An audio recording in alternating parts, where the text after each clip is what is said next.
மேசராசி அன்பர்களே, உங்கள் அனைவரையும் நமஸ்கரிக்கிறேன்.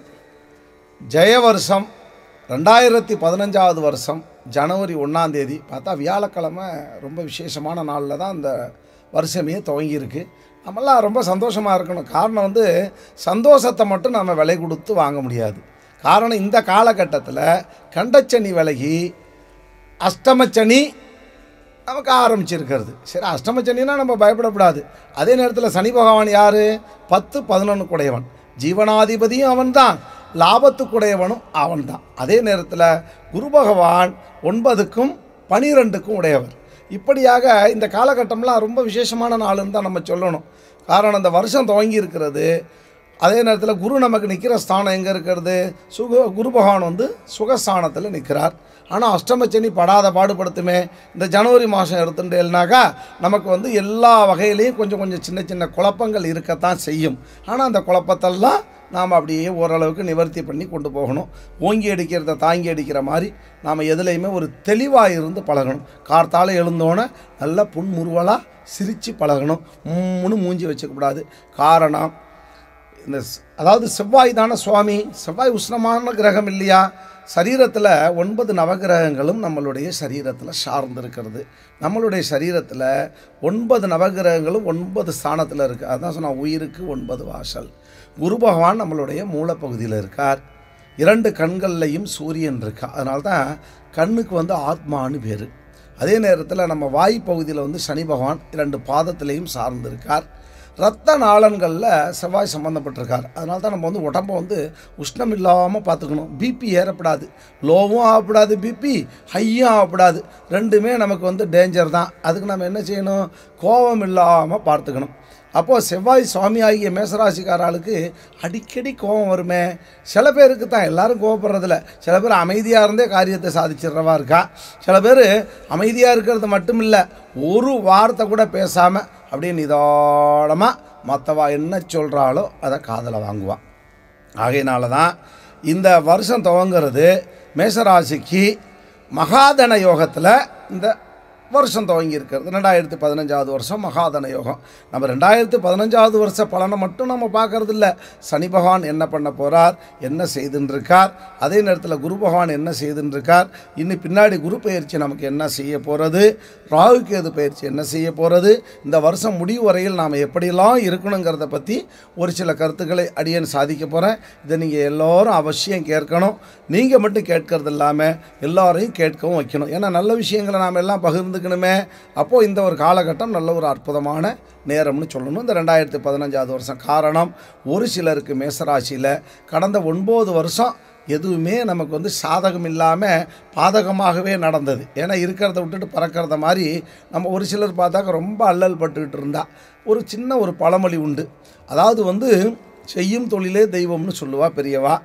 தெரிஞ்ச தொழிலை செய்யாதவரும் கெட்டார், தெரியாத தொழிலை தொட்டவரும் கெட்டார். இது பழமொழி. பழமொழியாக இருந்தாலும் கூட நாம் பிறப்பிலேயே எல்லாத்தையும் கற்றுன்ட்டு வரல. நமக்கு பக்தி, பிரார்த்தனை இது எல்லாமே நமக்கு வேணும். நமக்கு சரீரத்துக்கு மேலே இருக்கக்கூடியது பஞ்சேந்திரியங்கள். சரீரத்துக்கு மேலே கண்டத்துக்கு மேலே இருக்கிறது பஞ்சேந்திரியங்கள், அதுதான் சிரசு. சரீரத்துக்கு கீழே கர்மேந்திரியங்கள். இது எல்லாமே நம்ம வசப்படணும். ஒரு சிலருக்கு வசப்படாது, தான் போன போக்கில் போயிட்டே இருப்பாள். இப்போ கார்த்தால எழுந்தோன்னே அமைதியாக இருக்கணும். அமைதியாக இருந்து முதல்ல சிரிக்க பழகணும். எப்போவுமே சிரிக்காதவா தான் வீட்டுக்கே விரோதின்னு சொல்லுவா பெரியவா. நல்லா சிரித்து பழகணும். கார்த்தால எழுந்தோன்னே நல்லா வாய் விட்டு சிரிக்கணும். வாய் விட்டு சிரித்தால் நோய் விட்டு போகும். அதனால் வாய் விட்டு நம்ம சிரிக்கணும். கார்த்தால எழுந்தோன்னே எப்படி சிரிக்கணும்? இந்த நாக்கை நல்லா மேலே மடக்கி வச்சு அதே நேரத்தில் நாக்கை வலது பக்கத்தில் திருப்பி நாக்கை இடது பக்கத்தில் திருப்பி நாக்கை கீழ் நோக்கி கொண்டு ஒரு 3 நிமிஷம் சிரித்து தான் பாருங்களேன். ஒரு மனுஷா கார்த்தால எழுந்தோன்னே ஓடணும், நடக்கணும், குதிக்கணும், அழணும், சிரிக்கணும். இப்படி செஞ்சாலே நமக்கு எல்லா கஷ்டங்களும் விலகி போயிடும். ஒருத்த மேலே கோபம் வந்துட்டால் நம்ம என்ன செய்யறது? அந்த கோபத்தை போக்குறதுக்கு அவர்கிட்ட சண்டை போட வேண்டாம். மந்திரங்களை நல்லா ஓங்கி உச்சரித்தா நரசிம்மனுடைய மந்திரம் இருக்குது. உக்ரம் வீரம் மகாவிஷ்ணம் ஜிவலந்தம் சர்வதோமுகம் நரசிங்கம் பீஷணம் பத்ரம் மிருதிம் மிருதிம் நமாமியகம். நல்லா ஓங்கி மந்திரத்தை சொன்னாலே கோபம் தன்னால் ஓடி போயிடும். அதனால தான் இந்த மேசராசியில் பிறந்தவாளுக்கெல்லாம் உஷ்ணம் ஜாஸ்தி. ஒரு சில பொம்நாட்டிகளுக்கெல்லாம் பார்த்தா தலைமுடியெல்லாம் உதிர்ந்து போயிடும். காரணம் கோபத்தினால. அவளாம் என்ன செய்யணும்?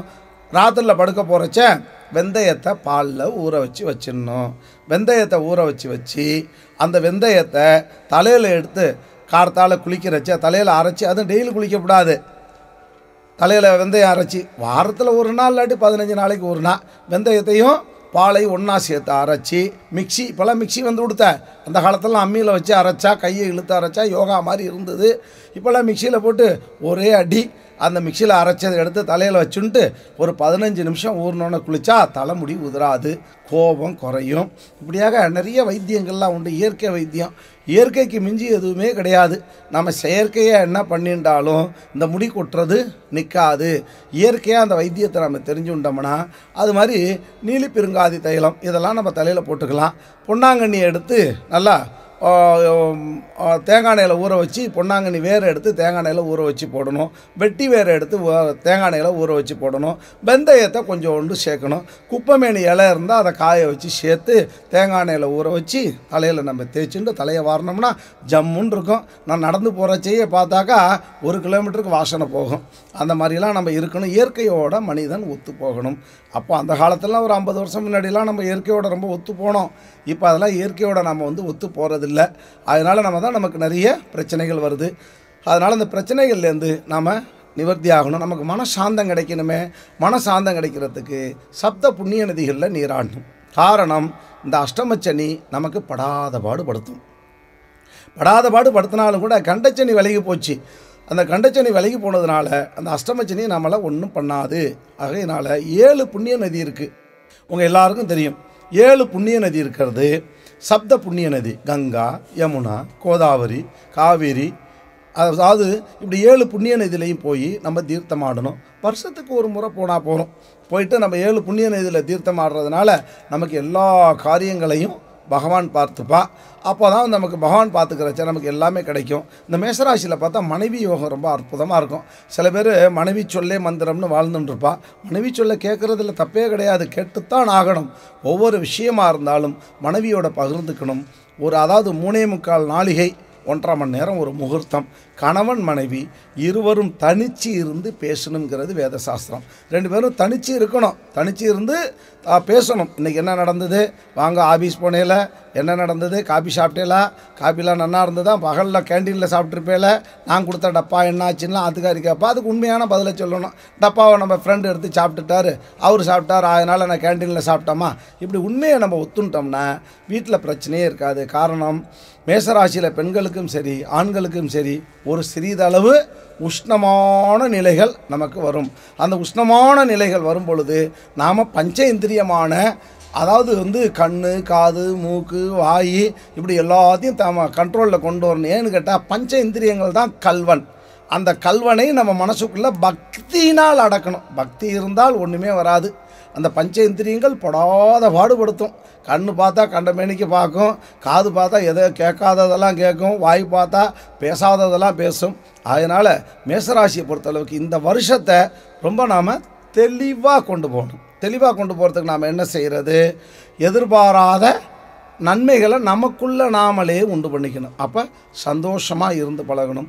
சந்தோஷமாக இருக்கிறதுக்கு நாம் என்ன செய்கிறது, நல்ல பக்தி பிரார்த்தனை இதில் வர்றச்ச ரொம்ப விசேஷமாக இருக்கும். அப்போது ஜீவனாதிபதி சனி சரி, லாபாதிபதியும் அவன் தான். அவன் இருக்கிற நிலை எங்கே இருக்கான், அட்டமத்தில் இருக்கானே. லாபம் வந்தாலே விரயமாயிடுமே. சரி, சனி பார்வதோ தெளிவாக இருக்கா, அதுவும் தெளிவாக இல்லை. சனிக்கு எப்போவுமே ஸ்தான பலம் உண்டு. சனி பார்த்த இடத்தம் பால், நின்ற இடம் சுபிட்சம்னு சொல்லுவாள். அதுக்கு ஸ்தான பலம். ஸ்தானம், விதோதம், ஆகோர்தம், அனுச்சுரம், வித்யார்த்தம், யகவதம், யதீதம், திரேவதம், துன்வாக்ரம், துன்வேதீதம், துஷத்தம், துவாஹம், அதூதம், அத்வைதம், இப்படியாக ஒரு 9 யோகத்தை உள்ளடக்கி இந்த அட்டமஸ்தானத்தில் உட்கார்ந்துருக்கார். சனி பகவான் படாத பாடுபடுத்தினார். ஆனால் அதே நேரத்தில் யோகத்தையும் தரப்போகிறார். காரணம், இந்த வருஷத்தை பொறுத்த அளவுக்கு 2015 மேஷராசியை பொறுத்த வரைக்கும் 9 கிரகத்தில் 5 கிரகங்கள் எது அதிமுக்கியமான கிரகமோ அந்த கிரகங்கள் ரொம்ப விசேஷமாக இருக்கிறது. காரணம், குருவுடைய பலம், அதே நேரத்தில் சனியுடைய பலம். சனியுடைய பலம் வந்து அட்டமத்தில் போயிட்டால் பலம் இருக்குமா? ஆனால் ஸ்தான பலத்தில் தானே உட்கார்ந்துருக்கிறா. லாபாதிபதி அட்டமத்தில் இருக்கலாம். அதே நேரத்தில் லாப செலவு சுப செலவாக மாறும். லாபம்னு ஒரு செலவே கிடையாது. லாபம் நமக்கு வருவாய், அந்த லாபத்தை வந்து நம்ம சுப செலவாக மாற்றணும். அதே நேரத்தில் நம்ம தகாத வழியில் தகாத நிலைகளில் நம்ம செலவழிக்கப்படாது. மனம் போன போக்கிலே, கால் போன போக்கிலே, எண்ணம் போன போக்கிலே, செயல் போன போக்கிலே, சரீரம் போன போக்கிலே, இப்படியே நம்ம போயிட்டே இருந்தோம்னா நமக்கு ஒரு முடிவு இல்லாமல் போயிடும். அடுத்த ஜென்மாவுக்கு இந்த மானிட சரீரம், இந்த மனுஷ சரீரம் கிடைக்காது. எத்தனை கோடான கோடி புண்ணியங்கள் நம்ம செய்திருந்தால், எத்தனை தவநிலையில் இருந்திருந்தால் இந்த சரீரம் நமக்கு கிடைச்சிருக்கும். அதனால் மேஷராசியை பொறுத்தளவுக்கு பட்டுன்னு உண்மையை சொல்லுவா, சட்டுன்னு காரியத்தை முடிப்பா. இப்போ அதாவது கண்ணை மூடுவா, அப்படியே தூங்குவா. சட்டுன்னு தூக்கம் வரும், பொட்டுன்னு கண்ணை மூடுவா, சட்டுன்னு மேலே போயிடுவா. இப்படிலாம் அந்த மேஷராசியில் பொறுத்தளவுக்கு ரொம்ப விசேஷம்னு சொல்லலாம். காரணம், அந்த மரணத்தை பற்றி நாம் ரொம்ப சொல்லணும்னு அவசியம். 5 விதமான மரணம் இருக்குது. சுக மரணம், விதுத மரணம், ஸ்வீத மரணம், அகோர மரணம், வித்தாபவ மரணம், யதீத மரணம். அப்போ இந்த சுகமரணம் தானே நமக்கு நல்லது. சுகமரணத்தில் மரணிச்சா நமக்கு கண் வழியே உயிர் போகும். அப்போது கண் வழியே உயிர் போகிறது தானே நல்லது. சில பேர் பார்த்தாக்கா தன்னுடைய குழந்தை மடியிலேயே தாயார் தகப்பனார் அந்த காலகட்டத்தில் அவள் வயசு 95 100 நெருங்கியிருப்பா. பிள்ளையாண்டா பொண்ணு மடியில் அப்படியே தலையை வச்சுட்டு இருப்பா. அப்படியே துளசி தீர்த்தத்தை பாலை கொண்டு வந்து அப்படியே வாயில் சேர்ப்பா. அப்படியே கண்ணை மூடுவா. அம்மா கண்ணை அப்பா கண்ணை பார்த்துட்டே இருப்பா. அப்படியே கண் வழியாக அப்படியே போயிடுவா. எம்பெருமானை போய் சேர்ந்துருவா, திருவடியை சேர்ந்துருவா. அதுதான் சுகமரணம். அதுக்கு நம்ம என்ன பண்ணணும், இந்த மேஷராசியில் உள்ளவாலாம் நிறைய பிரார்த்தனை பண்ணணும், நிறைய புண்ணிய சேத்திரங்களுக்கு போகணும், நிறைய நன்மைகளை செய்யணும். அது இந்த வருஷமும் உங்களுக்கு நல்லா கை கொடுக்குமே. குரு பலம் பார்த்தீங்கன்னா ரொம்ப இந்த ஜூலைக்கு மேலே பார்த்தா இந்த குரு பயிற்சி உங்களுக்கு பஞ்சமத்தில் வர்றது. சனி அட்டமத்தில் இருக்கிறத பற்றி கவலையே படாதீங்க. அட்டமத்தில் இருக்கிறவன் தான் ஓங்கி தருவான். அதை தாங்கி பிடிக்கக்கூடிய அளவுக்கு நம்ம பக்தியை வளர்த்துக்கணும். பகவான் வேகமாக தருவார், ஆனால் நம்ம வேகமாக வாங்கப்படாது, நிதானித்து வாங்கணும். இப்போ கோயிலுக்கெல்லாம் சன்னதிக்கெல்லாம் போனால் 5 விஷயங்களை தான் நம்ம பிரார்த்திக்கணும். ஆயுசு, ஆரோக்கியம், அமைதி, அறிவு, தைரியம். இந்த 5 தான் நம்ம பிரார்த்திக்கணுமே தவிர இதுக்கு மேலே எதை கேட்டாலும் பகவான் வந்து நிதானத்தில் விட்டுருவார். சரி, நான் அது கிடைக்கிறப்ப கிடைக்கட்டுமே அப்படின்னு சொல்லி விட்டுருவார். அதனால் எம்பெருமானை சேவிக்கிறச்ச நாம் இந்த 5 தான் கேட்கணும். அப்போது இந்த வருஷத்தை பொறுத்த அளவுக்கு மனம் ஆகாத வாளுக்கு, இப்போ திருமணத்துக்கு பார்த்துட்டே இருப்பா. பிள்ளையாண்டானுக்கு வயசு 30 32 ஆகிடும். பெண்ணுகளுக்கெல்லாம் பார்த்தா 20 வயசுலேருந்தே கல்யாணம் பண்ணணும்னு ஓடி அலைஞ்சுட்டே இருப்பா. ஏன்னா பொண்ணை பார்த்தாலே வயிற்றில் நெருப்ப கட்டின்னு இருக்கிற மாதிரி ஒரு சில பேர் பயந்துன்னு இருப்பா. பயப்படவே படாது, கவலையே படப்படாது. பக்தி பிரார்த்தனை, இந்த பக்தி பிரார்த்தனையில் இருந்தாலே நமக்கு எல்லாமே பகவானே நல்ல ஒரு பிள்ளையாண்டானை கொண்டு வந்து வீடு தேடி கொண்டு வந்து சேர்ப்பார். அந்த ஒரு நம்பிக்கை வேணும் நமக்கு. அந்த நம்பிக்கை இருந்தாலே நம்ம காரியத்தை சித்து பண்ணிடலாம்.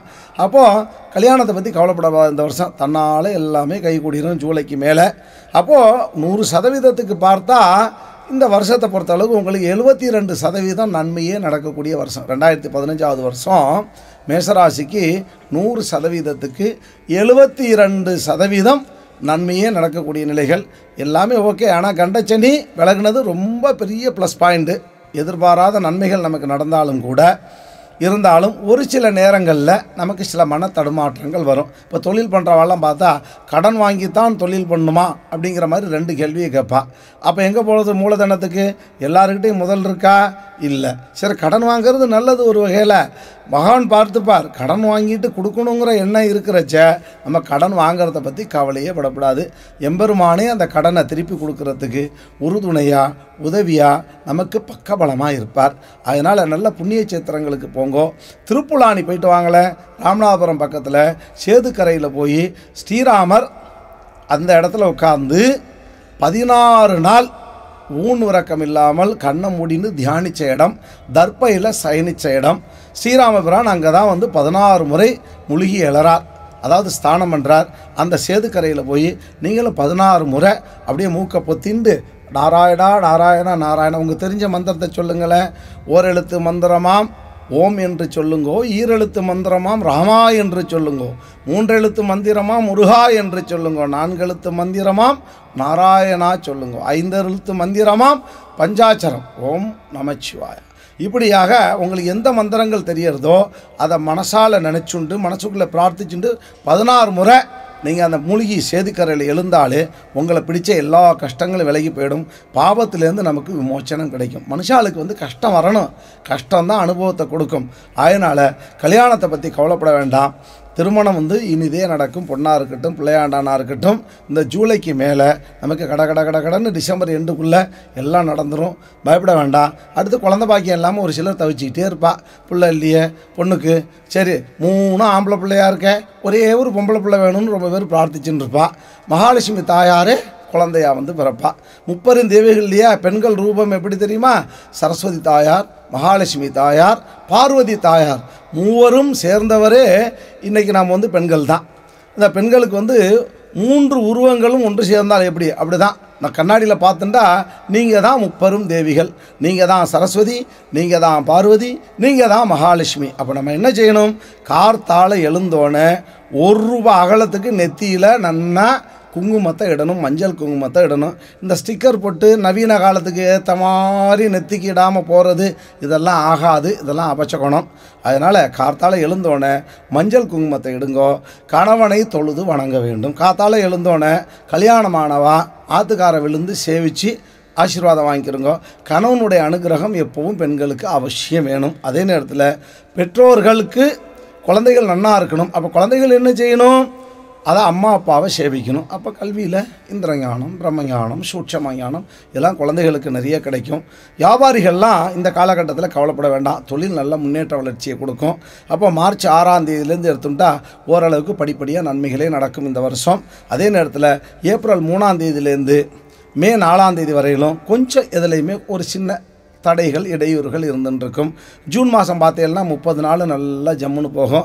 ஜூலை மாதத்தில் இந்த குரு பயிற்சிக்கு மேலே பார்த்தீங்கன்னா அதுக்கு மேலே ரொம்ப விசேஷமான ஒரு நாள்னு சொல்லலாம். ஏன்னு கேட்டால் ஜூன்லேயே இந்த குரு பயிற்சி ரொம்ப நல்ல பலனை கொடுத்தாலும் கூட எப்போவுமே குரு பயிற்சிக்கு ஒரு விசேஷம் உண்டு. ஒரு 30 நாள் முன்னாடி, ஒரு 30 நாள் பின்னாடி இப்படி இருந்தால் ஓங்கி தாங்கி சில நன்மைகளை செய்வார். அதை பற்றி நாம் கவலைப்படக்கூடாது. அதே நேரத்தில் ஆகஸ்ட் மாதம் எதிர்பாராத நன்மைகள், இந்த விவாகங்கள்லாம் கை கூடிரும். செப்டம்பர் மாதம் பார்த்தா இதுலேயும் கொஞ்சம் எச்சரிக்கையாக இருக்கணும். வண்டி வாகனங்களில் போகிறச்ச நாம் எப்போவுமே தடுமாற்றம் இல்லாமல் போகணும். வண்டி வாகனங்களில் போகிறச்ச நேராக பார்த்து ஓட்டணும். சில பேர் பார்த்தாக்கா அந்த கையில் மொபைல் ஃபோனை வச்சுட்டு அப்படியே காரை ஓட்டுவா, டிவைடரில் கொண்டு போய் விட்டுருவா. காரணம் அந்த அட்டமச்சனியில் தான் இது மாதிரி எதிர்பாராத விபரீதங்கள்லாம் நடக்கிறது. அதுக்கு நாம் வழி போகக்கூடாது, அதுக்கு நாம் துணை இருக்கக்கூடாது. அதனால் எதுலேயுமே ரொம்ப எச்சரிக்கையாக இருக்கணும். யார் சொல்கிறதையும் காதில் நிதானமாக கேட்டு வாங்கணும். அக்டோபர் மாதம் நல்லா ஜம்முன்னு போகும். அக்டோபர் போய்ட்டுனா அப்புறம் நவம்பர் கவலைப்பட வேண்டாம், தீபாவளி வந்துடுதே, எல்லாம் குதூகலமாக கொண்டாட்டமாக இருக்கலாம். டிசம்பர் மாதம் எல்லாம் குழந்தைகளுக்கெல்லாம் லீவு, எல்லாம் வெளியூர் வெளிநாடு பிரயாணங்கள்லாம் போயிட்டு வரலாம். ஆனால் இந்த வருஷத்தை பொறுத்தளவுக்கு எல்லாமே சுபிட்சமாக இருக்கும். அதே நேரத்தில் நாம் நிதானமாகவும், அதே நேரத்தில் மனசு எப்போவுமே உணர்ச்சி வசப்படாமல் நம்ம மனசை வச்சுக்கணும். உணர்ச்சி வசப்பட்டால் நமக்கு காரியங்கள் சிதறி போயிடும்.